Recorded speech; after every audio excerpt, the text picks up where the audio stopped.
Hey guys, it is time to start looking at the newly released Masters of the Universe Classics figures from Super7, and since she is the most hotly debated figure in recent history for the line, we are going to take a look at TEELA today. So this is the Filmation style TEELA. She comes in the standard box that comes with the slipcover with Castle Grayskull all over it.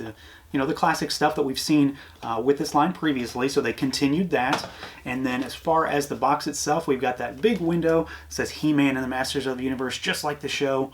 We've got her in the window there, and then there are some windows on the sides to allow light in if you want to keep her in, but we're not doing that. And then the back has some Filmation style artwork and then a bit of a write-up here. So, without any further ado, let's pull her out. All right, guys, so here is our TEELA figure, Public Enemy #1, Filmation style TEELA. And I gotta say right off the bat that I am overall pretty happy with her. There is obviously a group of people out there that are maybe expecting reviews of this figure to be negative, and if you're one of those people and you're watching this video, you're probably going to be disappointed because I'm not really upset about this figure. She turned out about where I expected after I saw the final photos of her. I do think that she differs from her prototypes that we've seen, and that's not unheard of. I'm not gonna, give Super7 a pass or, anything like that, because I do prefer that look. But this figure is not the train wreck that so many people who never had her in hand made her out to be. So we're going to go over the normal stuff here. We'll do some comparisons against other TEELAs, specifically the Filmation style TEELA that we got with Talon Fighter and Point Dread. So I'm going to remove her accessories just for ease of movement for right now. And we'll do articulation and paint and sculpt and all that fun stuff. So the head can swivel. And just like my PowerCon figures, I have a really hard time finding any real up and down motion on this figure. She can look down slightly, but she comes right back up eventually. And there's no real up motion here. I feel like I'm going to snap that peg, which I'm obviously not going to try to do on camera. Arms can go all the way out. They can swivel. So that's pretty standard. We've got the bicep swivel, single jointed elbow, and hinged wrists with rotation. The big difference for this figure among some other MOTU Classics, and specifically the previous quote-unquote Filmation style TEELA, is her waist cut. So that figure had a cut right at the midriff, right at the waist. This figure has one kind of at the top of the abdomen, I guess is the best way to describe it, right under the breast. So you can see there's a cut right there. It's connected with a ball peg. You can just pop it out if you really wanted to. And she has full range of motion. The only thing that I can really note about this is that it sort of feels loose, but not in a bad way. It's loose in the way that I can freely move it, and it doesn't kind of fall out of place. It moves much more freely than I had expected it to, but it's not a negative. As far as her legs go, she can kick forward at about 90 degrees, kick back a little bit, and then that is pretty much it. You can do the splits, but there is no real rotation at the thigh there.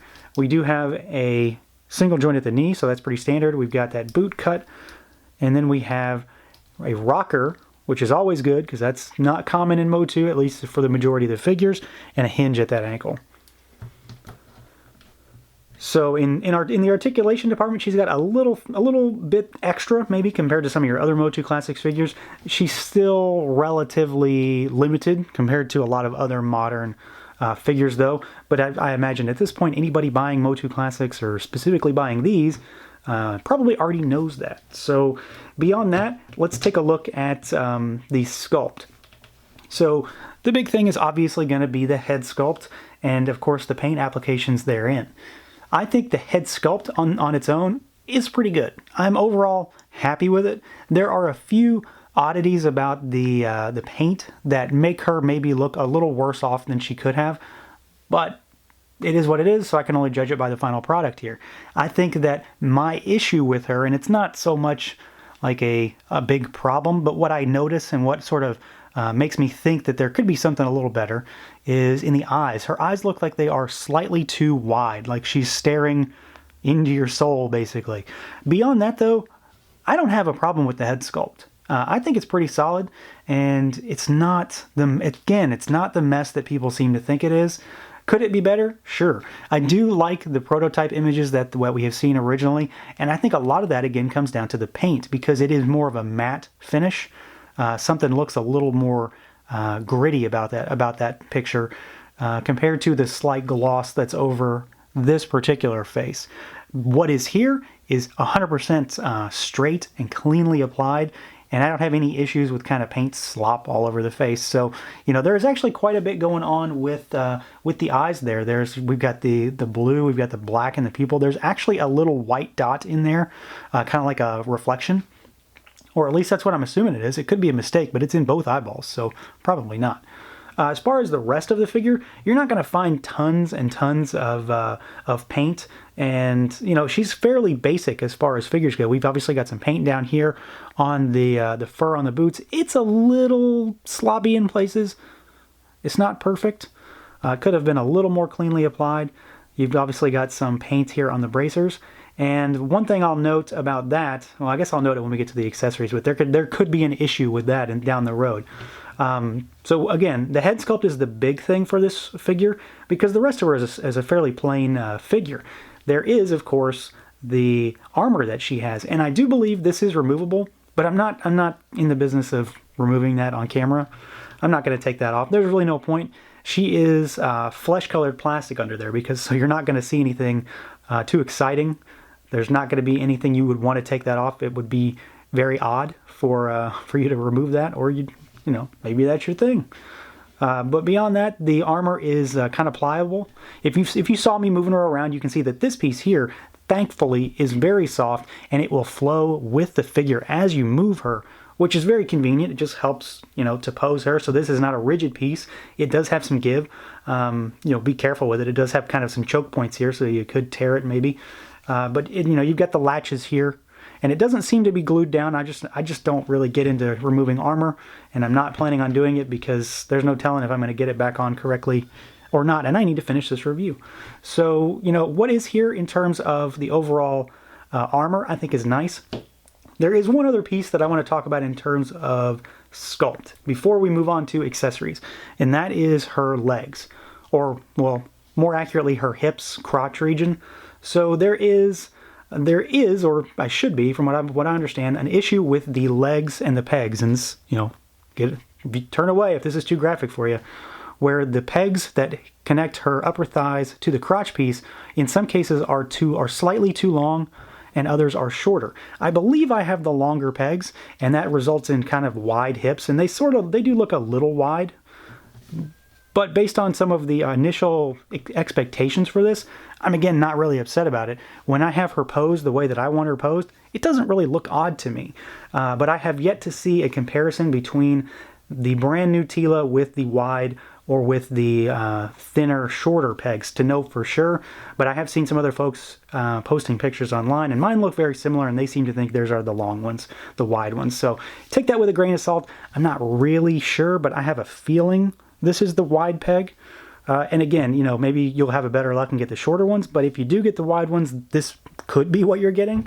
I don't know 100%, but if it is, I'm not upset about it. It's not bothering me. So with that, let's just take a look at the handful of accessories that she has. So similar to the original Filmation style TEELA that we got with Talon Fighter, she comes with a couple accessories that fairly closely mimic those. We've got her shield, and this seems to be the exact same piece, just seems to have a different paint scheme on it. And this guy will, like usual, clip onto the left wrist.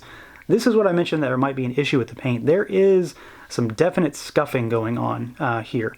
Now, ultimately, this is always going to be on my figure's wrist, so it's not a huge deal for me personally. I'm sure it will be a deal for somebody. But just keep in mind that there's a very good chance, because of just the kind of matte nature, matte finish of this particular paint, there's definitely going to be some scuffing if you're moving it on and off too much. And then she has her Filmation style sword, and I believe this is the same sword that she came with the previous figure. But it does look slightly different, and I think that may come down to the paint applications on it. The paint, unfortunately, on this, at least to me, seems kind of caked on a little bit. It seems a little thick. Something about it looks kind of like the features are being lost because of the paint applications. So keep that in mind. It's not a huge deal. It's not gonna, you know, make or break this figure for me. And she can hold it in either hand, really. She's got 2 gripping hands. But you know, you've got kind of a classic style TEELA here. This is all she comes with. This is the full figure in all of her glory, if you want to call it that. And I think ultimately, when she's fully armed, I think she does look pretty good. I'm certainly not upset about this look. All right, like I said, here is a selection of TEELA figures from the Classics line, just for comparison's sake. So the big one is obviously the new TEELA with the previous attempt at a Filmation style TEELA.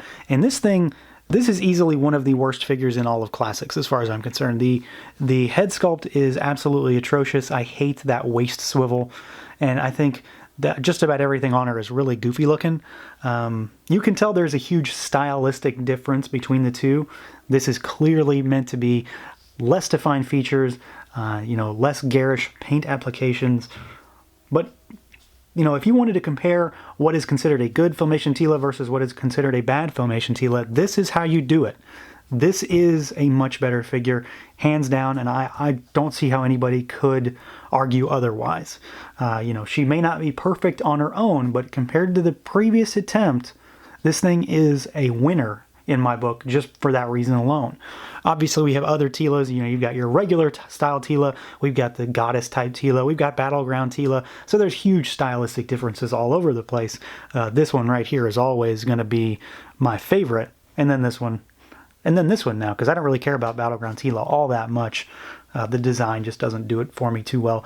So, you know, that's kind of your grouping now. And this one is obviously quite different stylistically, but I think when you compare them together, you've got a pretty good interpretation of a Filmation TEELA. So overall, while this figure does have its flaws, I'm definitely not saying it's perfect. Do not quote me on saying it's perfect. I don't think, again, that this is the train wreck or the absolute mess that people made it out to be before we had this figure in hand. I am pretty happy with her. I don't think she is. I think she's probably going to be my least favorite of the Filmation figures. But that said, I am obviously happier with this one than the last attempt. I think that face is pretty good. I like the new cut at the abdomen for the swivel. I like that. I like the addition of ankle rockers. And overall, I dig the aesthetic, which helps me like this figure more. I don't have any QC issues on my figure. The only real thing to watch out for is that shield and the bracer. So otherwise, I am happy with her, and I'm definitely glad I got her, and I'm definitely glad Super7 picked her as an entry in this first wave. So that is going to do it for this look at the Super7 Masters of the Universe Filmation style TEELA. Feel free to like, comment, subscribe, and share. Please let me know what you guys think. I am genuinely interested for some conversation on this piece, and until next time.